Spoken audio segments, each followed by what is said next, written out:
कहानी शुरू होती है और हम देखते हैं एक ऐसे आदमी को जिसके पास सब कुछ था। एक नौकरी, एक सपना, एक प्यार, और एक सेकंड में उसकी पूरी दुनिया समंदर के बीच खो जाती है। ये कहानी है कास्ट अवे की। एक ऐसी कहानी जहां इंसान अकेला नहीं पड़ता बल्कि खुद को पहली बार मिलता है, जहां जिंदा रहने की लड़ाई जिंदा रहने की वजह ढूंढने में बदल जाती है। एक तूफान, एक टापू, एक गेंद और 4 साल की तन्हाई। क्या एक इंसान खुद को बचा सकता है जब उसके पास न कोई साथी हो न कोई उम्मीद? आज हम उसी सिनेमा की यात्रा पर चलेंगे जहां हर सांस एक जंग है और हर जंग इंसान को कुछ और बड़ा बना देती है। तो चलिए, कहानी शुरू होती है। कहानी शुरू होती है तो हमें दिखाई देती है एक तेज रफ्तार से चलती फेडेक्स की वैन, और उसके साथ पहली बार हम मिलते हैं चक नॉलैंड से। चक ऐसा इंसान है जिसकी जिंदगी का हर मिनट टाइम टेबल से बंधा हुआ है। उसका स्वभाव तेज, दिमाग हमेशा काम में लगा रहता है। वो हर कर्मचारी को बताता है समय ही हमारी कंपनी का दिल है, अगर समय रुका तो सब रुक जाएगा। उसकी बातों में भी तेजी है और कठोरता भी, लेकिन मन से वो बुरा इंसान नहीं है। बस उसके बीच एक डर है कि कहीं देर ना हो जाए, कहीं चीजें उसके हाथ से ना निकल जाए। दूसरे सीन हमें चक की निजी दुनिया में ले जाता है। वो अपनी प्रेमिका कैली से मिलता है। दोनों के बीच एक सुकून है जिसे दो लोग भागदौड़ की दुनिया में एक दूसरे को देखकर राहत महसूस करते हो। केली मुस्कुराती है। चक थका हुआ रहता है पर उसे देखकर हल्का सा रिलैक्स हो जाता है। यहाँ कहानी रुकती नहीं बल्कि हमें चक के रिश्तों की बारीकी दिखाती है। दोनों कार में बैठकर अपने परिवार से मिलने जाते हैं। क्रिसमस का समय है, हर जगह हल्की रोशनी, ठंड और उत्साह। चक के हाव भाव बताते हैं कि वह काम में डूबा रहने वाला इंसान, लेकिन केली उसके जीवन का वो हिस्सा है जो उसे इंसान बनाए रखता है। रात के खाने में सब लोग मिले हुए हैं। माहौल गर्माहट से भरा है, लेकिन इसी खुशी में भी चक दूर दूर सा है। उसका फोन लगातार बजता रहता है। काम हमेशा उसके आसपास घूमता रहता है। कैली उसे क्रिसमस गिफ्ट देती है, एक छोटा सा चौकोर डिब्बा। चक उसे हाथ में ले लेता है और दोनों मुस्कुराते हैं। डिब्बा भी खोलता नहीं बल्कि जेब में रख लेता है। ये कहानी एक सुंदर पर दर्द भरा भाव छोड़ती है। केली की आंखों में उम्मीद है कि शायद चक एक दिन उसके लिए समय निकालेगा, और चक की आंखों में है पछतावा। केली को वो समय नहीं दे पा रहा है जिसकी वो हकदार है। अब कहानी मोड़ लेती है। अचानक चक को काम के नाम से बुलावा आता है। रूस में फेडेक्स सिस्टम में तकनीकी समस्या है और चक को तुरंत निकलना पड़ता है। केली उसे रोकना चाहती है लेकिन जानती है कि चक को मजबूरी है। वो उसे गर्म कोट देती है और उसके गाल पर किस करती है। चक जाते जाते केली से वापस आकर हम इसे साथ में खोलेंगे। दोनों जानते हैं कि विदाई थोड़ी दर्द भरी है, लेकिन दोनों उम्मीद में हैं कि कुछ दिनों बाद फिर मिलेंगे। अब कहानी सीधे काले बादलों वाले आसमान में कूदती है। फेडेक्स का विमान हवा में उड़ रहा है। उसके पेट में दर्जनों कार्गो के बक्से हैं। चक विमान के पिछले सीट में बैठा अपना सामान समेट रहा है। बाहर मौसम खराब होता जाता है। हवा तेज, बिजली कड़क रही है। पायलट रेडियो पर अपडेट ले रहा है। तूफान सामने है, रास्ता साफ नहीं। चक भी इंजनों की आवाज में कुछ गड़बड़ी महसूस करता है। वो हिलती हुई सीट पकड़ लेता है। विमान एक बार जोरदार झटका खाता है। बक्से छज्जे से टकराकर डोलने लगते हैं। अब विमान अंदर से युद्ध क्षेत्र जैसा दिखाई देता है। अलार्म बजते हैं, लाइटें झपकती हैं, सिग्नल कट जाता है, हवा की मार बढ़ती जाती है। फेडेक्स के पैकेट टूट टूट कर इधर उधर गिर रहे हैं। चक खुद को सीट पर बांधता है, लेकिन एक और बड़ा झटका उसे आगे गिरा देता है। पायलट चिल्लाता है, इंजन फेल हो रहा है, ऊंचाई कम हो रही है, पानी बहुत पास है। चक पूरी ताकत से खुद को संभालने की कोशिश करता है, लेकिन विमान का संतुलन टूट चुका है। हमें एक पल ऐसा दिखता है जहां सब लाइट अचानक बंद हो जाती है और केवल लाल चेतावनी चिन्ह चमक रहा है। फिर विमान सीधा समुद्र की ओर गिरता है। अगले ही सेकंड एक बहरी कर देने वाली आवाज आती है। विमान समुद्र में जाकर टूट जाता है। चक पानी में उछलता है। चारों ओर सिर्फ अंधेरा, लहरें, मलबा और मौत की गंध। वो एक एक सांस के लिए जूझता है। लहरें उसे नीचे खींचती है लेकिन फिर सतह पर उछाल देती है। अचानक चक को एक फूला हुआ राफ्ट मिलता है। वो बेहोशी की हालत में खुद को उस पर खींचता है। आला बाला तेज तूफान, लेकिन राफ्ट उसे किसी तरह बचा लेता है। धीरे धीरे चक की आंखें बंद हो जाती है। जब वह जागता है तो सुबह की धूप उसके चेहरे पर पड़ रही है और उसके सामने एक अनजान, वीरान, सुनसान और बंजर द्वीप है। चक की आंखें खुलती है। हल्की धूप, नमकीन हवा और समुद्र की लहरों की तेज आवाज। वो सबसे पहले अपने आसपास नजर घुमाता है। चारों तरफ सफेद रेत, ऊंचे ऊंचे पेड़, जंगली झाड़ियां और सामने फैला अनंत नीला समंदर। वो थका हुआ है, बदन में दर्द है, मुंह सूखा हुआ है, आंखें भरी। कुछ पलों तक उसे समझ नहीं आता कि वह आखिर है कहाँ। धीरे धीरे उसे पिछली रात की घटनाएं याद आती है। विमान, तूफान, पानी और कुछ भी ना बच पाने की सच्चाई। चक उठकर खड़ा होने की कोशिश करता है, लेकिन शरीर टूट चुका है। फिर भी जैसे तैसे वो रेत पर घसीटते हुए आगे बढ़ता है और बैठ जाता है। समुद्र की लहरें उसके पैर छूकर हट जाती हैं, जैसे उसे बता रही है कि तू अब अकेला है, यहाँ सिर्फ तू और ये द्वीप। चक रेत पर पड़े मलबे के टुकड़े उठाता है। प्लास्टिक, थैली, सीट के हिस्से, लकड़ी का टुकड़ा, शायद यह सब विमान के टूटे हिस्से हैं जो लहरें उसे किनारे पर फेंक गई। वह समुद्र की तरफ नजर डालता है। शायद कोई और बचा हो, शायद कोई तैरता हुआ दिखाई दे, लेकिन हकीकत बेरहम है। अंदर में सिर्फ टूटा सामान और दूर तक फैली खामोशी है। दोपहर की धूप पड़ती है। चक थोड़ा आगे जाता है और उसे तट पर कई बड़े कार्गो बॉक्स दिखाई देते हैं। फेडेक्स के सील बंद पैकेज। उनमें शायद खाना हो, कपड़े हो, टूल्स हो, कुछ भी जो उसे जीवित रहने में मदद कर सके। चक उन्हें खींचकर रेत पर लाता है। सांसें तेज, शरीर पसीने से भरा, लेकिन मन में उम्मीद, शायद इनमें से कुछ मेरी जान बचा दे। वह एक एक करके बॉक्स खोलता है, लेकिन अंदर है एक रात का गाउन, प्लास्टिक टॉय, एक जोड़ी जूते, video tape, lining, sport ball सा ऐसा सामान जो जिंदगी बचाने के लिए किसी काम का नहीं। यह देखकर चक की हंसी निकल जाती है, एक कड़वी हंसी, थके हुए इंसान की हंसी। वह आसमान की तरफ देखता है। बस यही भेजा तुमने? लेकिन वो बॉक्सों को फेंकता नहीं, उन्हें संभाल कर रखता है, क्योंकि इस द्वीप पर बेकार चीज भी किसी दिन सबसे जरूरी चीज बन सकती है।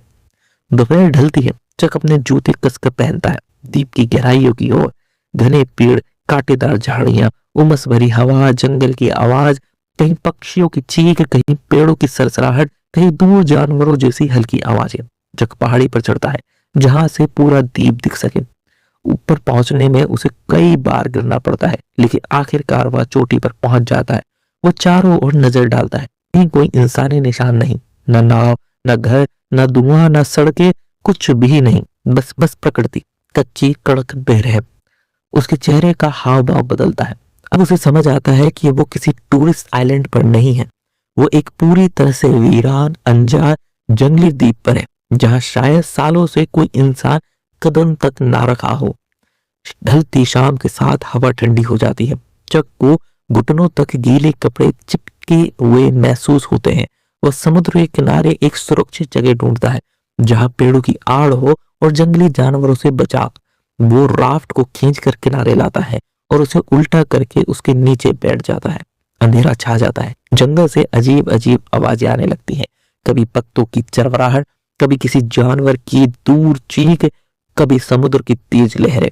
चक आंखें बंद करता है, लेकिन हर आवाज उसे चौकन्ना कर देती है। आज पूरी जिंदगी में पहली बार उसे एहसास होता है कि वो एकदम अकेला है।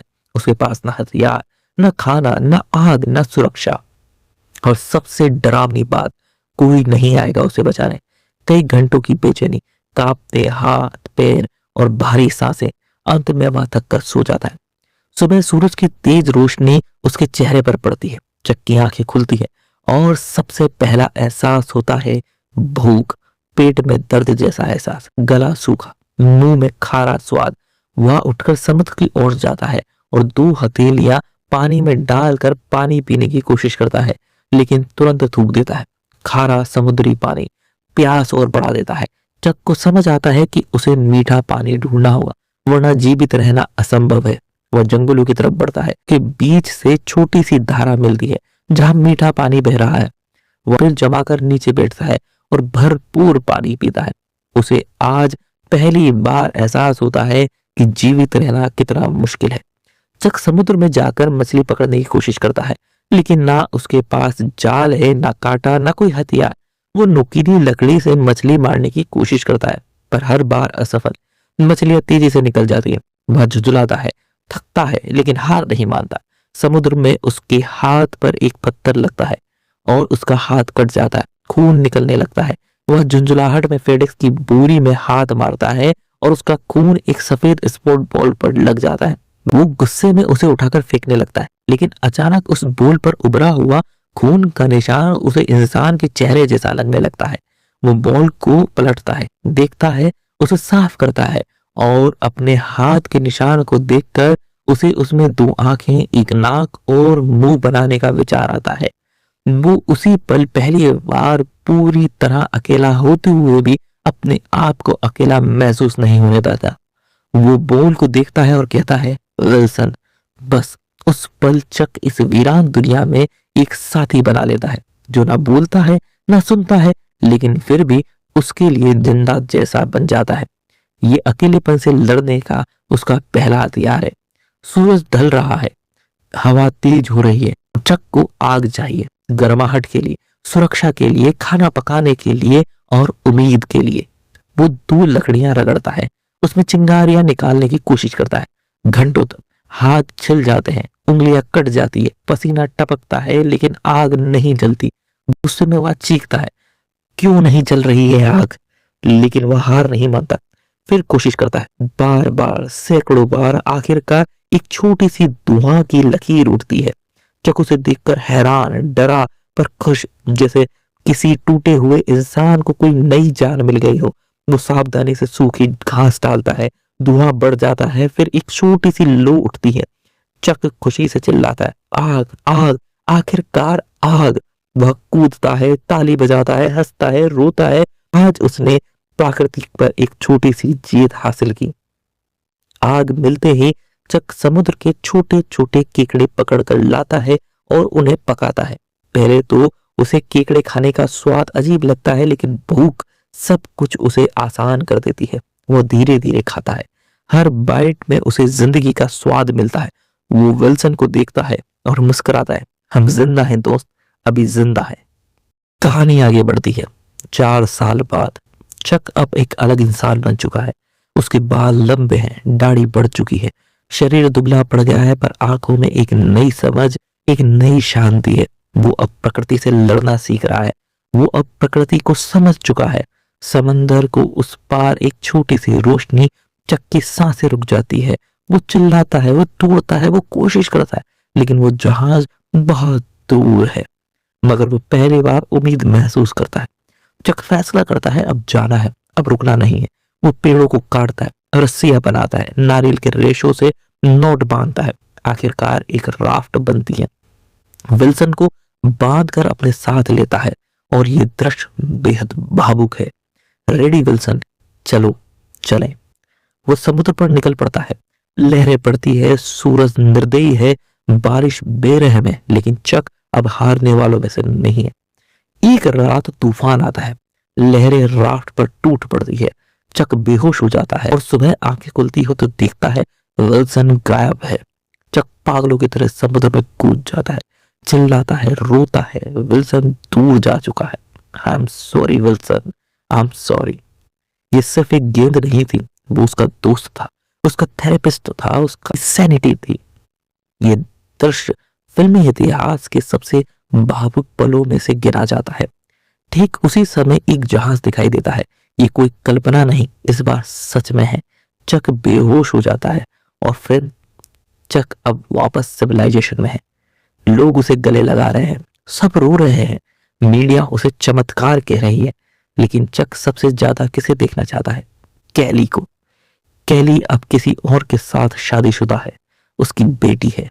वो अब एक नई जिंदगी जी रही है। जब वो दोनों मिलते हैं तो दोनों टूट जाते हैं। दोनों के बीच वही पुराना प्यार है, लेकिन समय बदल चुका है। कैली कहती है, तुम मरे नहीं थे, लेकिन मैंने तुम्हें खो दिया था। चक समझता है कि अब वो जिंदगी वापस नहीं मिल सकती। अब सबसे दर्दनाक बात यह है कि दोनों एक दूसरे को छोड़ते नहीं, फिर भी छोड़ना पड़ता है। अंत में हम चक को एक सुनसान रोड क्रॉसिंग पर देखते हैं। 4 रास्ते हैं, कोई दिशा नहीं। उसी वक्त एक दयालु लड़की उसे दिशा बताती है। चक शांत खड़ा है, मुस्कुराता है, क्योंकि अब पहली बार उसके पास कोई लक्ष्य नहीं है, लेकिन आशा है। और फिल्म खत्म होती है प्रतीकात्मक दृश्य के साथ। कभी कभी हम सब अकेले फेंक दिए जाते हैं, पर जिंदगी का मतलब सिर्फ जिंदा बचना नहीं, बल्कि बदलकर, समझकर, आगे बढ़कर फिर जीना है। कास्ट अवे एक ऐसी फिल्म है जो सर्वाइवल की कहानी नहीं, आत्मा की यात्रा है।